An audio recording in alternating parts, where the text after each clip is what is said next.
This is your presenter, Luis Urquieta, and today I'm going to talk about modeling a mechanical dynamic system. First, I'm going through the background of model and mechanical dynamic system modeling. Then the objective and motivation of this project will be presented. After that, I will show the modeling of a system in methodology and finally discuss the results and conclude the presentation. First, let's discuss why models are important, and it's because they are an abstraction of the physical world. They make complex systems simpler and can be used for analysis. The model derivation done in this presentation will be done by inputting data and observing the output of a dynamic mechanical system. The systems have three basic types of elements: inertia, springs, and dampers, which all will be observed in this presentation. Two techniques to analyze mechanical systems are frequency and time domain. Frequency relies on Laplace equations and gives simpler mathematical models. And time domain gives state space models and are more complicated but work on linear and nonlinear systems. The motivation is to simplify a complex system, establish appropriate mathematical models for the system, to quantify the essential features and behaviors of the system, and provide help for future analysis and design of the system. The objective is to model a mechanical dynamic system to obtain the system dynamic equations, transfer function, state space representation model, time domain equation, and response of the output variable. The system we will be modeling is a combined mass spring and damper system, and these are its given variables.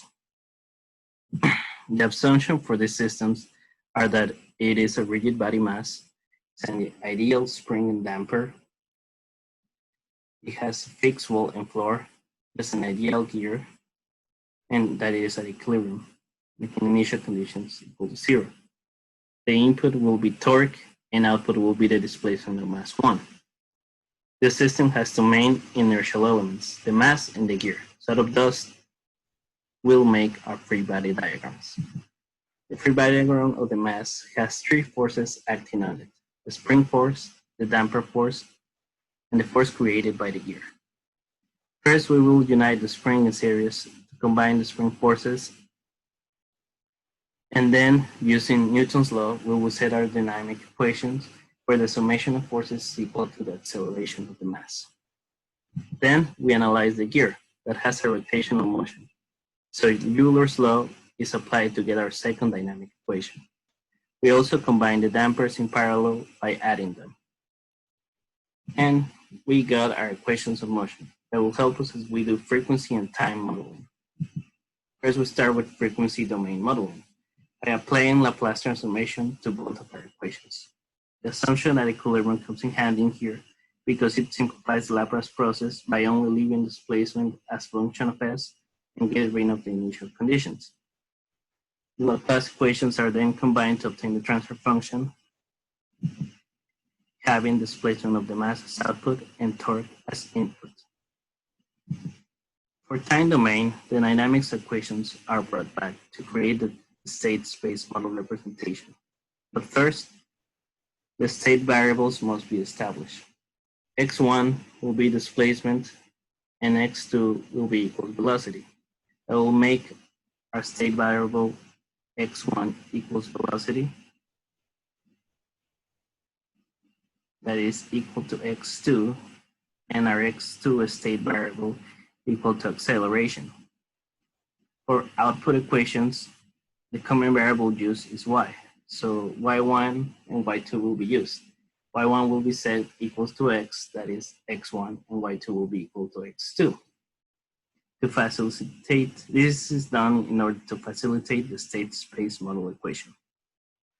Acceleration is then isolated by combining the dynamic equations, and the variables are replaced with state variables. For a linear system, the model is as follows. You can see, have your x equal to ax plus bu and y equals cx plus du. A, B, C, and D are all matrices.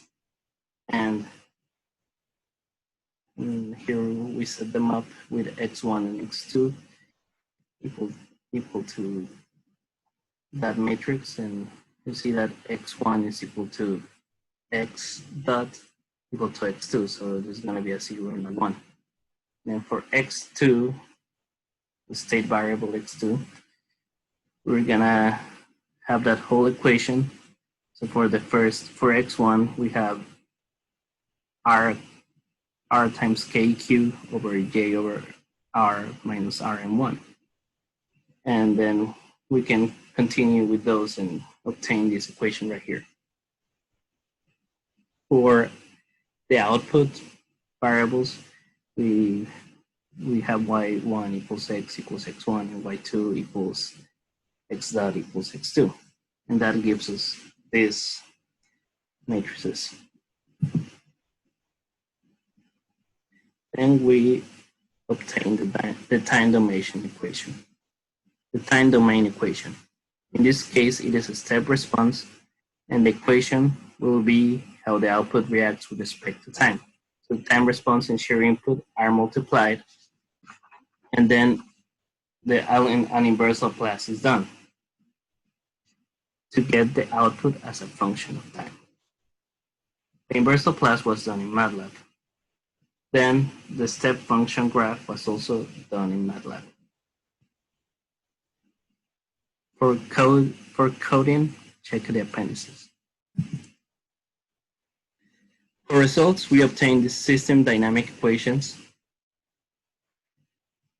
the transfer function, and the state space model that coincide with similar systems. For the time domain equation, a sort of decaying sinusoidal function was obtained. According to this, the step graph should reach steady state at 2 over 9, a negative 2 over 9. As you can see in this graph, it just it gets to 249 and it keeps going up. So there should be a problem in calculations for encoding. In conclusion, we created a model of the dynamic mechanical system, and from there we got the equations, transfer function, and state space model, and they were satisfied. But there was a discrepancy when arriving to the time domain equation and the step unit graph. Here are the references for the representation, and thank you for watching. Have a nice day.